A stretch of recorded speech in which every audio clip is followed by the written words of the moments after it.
bafuba okulaba nti baleeta Didigi nga presidential candidate wa NRM.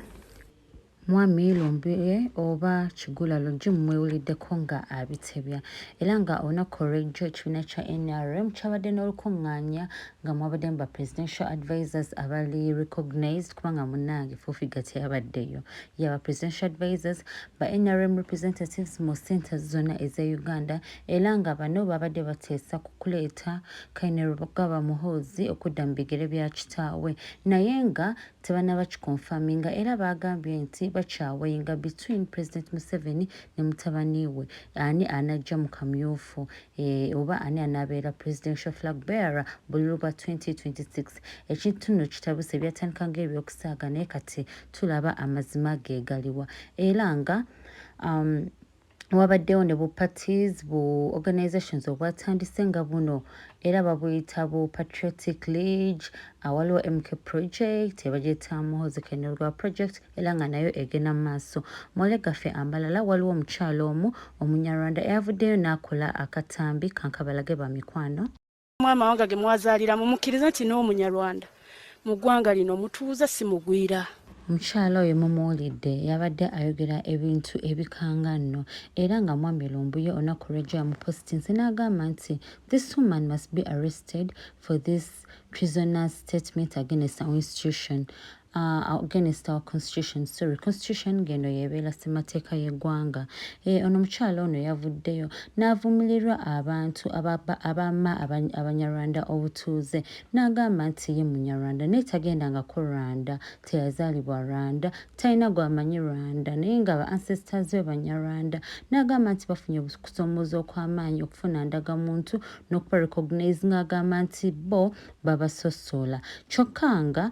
agamba nti mutusosola naye nga twabatwalako omulangira w'ebusoga ne babbi waffe ng'alinga agamba nti ono yine bantu w'abasoga munyarwanda nga ye ne babbi Kyagulanyi munyarwanda nga ye naye Lumbuye yabadde ku live n'ayogera ebisongovu n'agamba nti nedda ono omukyala alina okunoonyerezebwako n'agamba nti abanyarwanda balina ekizibu kimu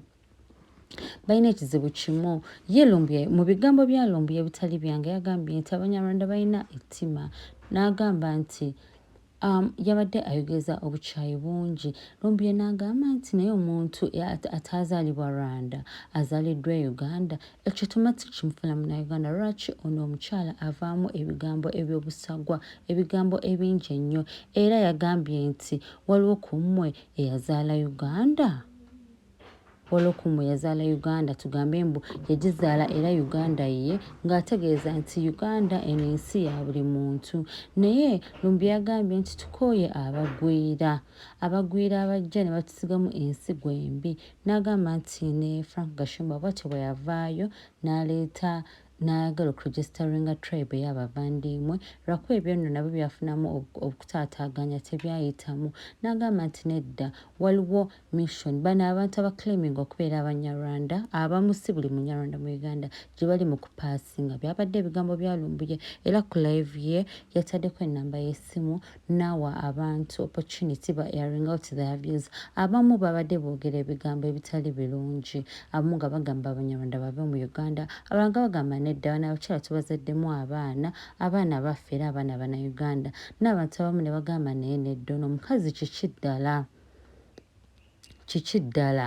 kubanga omuntu yazaalibwa mu Uganda abeera automatic munnayuganda so she's entitled okubeera munnayuganda yabadde ayogera biki ebyo bye tutategeera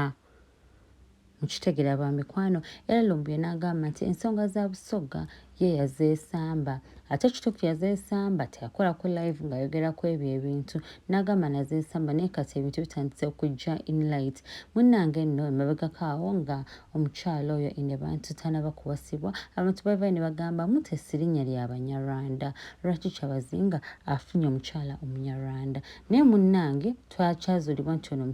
omukyala musoga naye era abantu abamu bagamba nedda waliwo agenda egenda mu maaso nga bigambo bya Lumbuye waliwo agenda egenda mu maaso n'agamba ye nga Kigula Luggi yalabye dda ebikolwa bano abantu bye batrayinga okupaasinga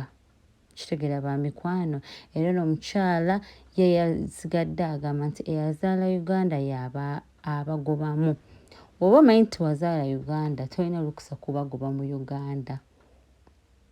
Nkitegeera baddiya era Lumbuye yagambye nti gavumenti ekyamulwanyisa kubanga bwabeera ku live ye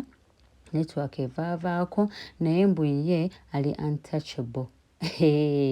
Bannange Lumbuye ye bambi bajja mwekulirako mulago naye ng'ono omukyala yasigadde agamba mutugoba mu Uganda naye abantu aba-inspiring abamu ng'ewali omukyala Babi Kyagulanyi naye agwa ku paati yaffe so ffenna munaatugobamu mpaka ddi. Lega bino ebintu bambi katusabe tebivaamu okulwanagana ng'okwali e Rwanda between Abatuusi n'Abahitu kubanga bino ebintu bibeera bishakinga ne national security ebintu bino ebyokusiga obukyayi mu bantu. Era nga Lumbuye agambye nti Uganda ekiraawo okubeera ensi egwamu buli mugwagwa. Ekigambo yakozesezza kibi naye munnange bye byabadde ebigambo bye. Nja kuba mbaleetera amawulire amalala era nga n'olunaku olwaleero nkyabayinira amawulire